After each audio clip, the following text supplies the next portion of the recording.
हम कुसुमझा एकटा खिस्सा कहै छी जे चुगली लारे बहुत सुंदर कौआ जे कारी बहुत सुंदर रहे देखने। ये हम किताब में पढ़ने छी।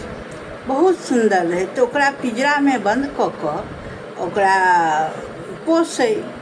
ओकर पति जे कतौ से अबै कि नहीं तो सब बात ओकरा चुगली लगा दो। ओहि के वजह से की करी ओकर घरवला खूब मारे, चुगली लगा दे। एक दिन दू दिन तीन दिन भेल एहिना होय जे हमरा घरवला के कहि दिया आ ओ तो ओकरा घरवला के चुगली लारे। ओहि के वजह से बाढ़ि लगे। तकर बाद जाकर सो जहन एक दिन सुनि लेलक कौआ के कहैत, ओ की केलक श्राप दऽ देलकै तू एहन कारी पंछी हेबे, एहन खराब हेबे, तोरा क्यों नहीं पुछतौ।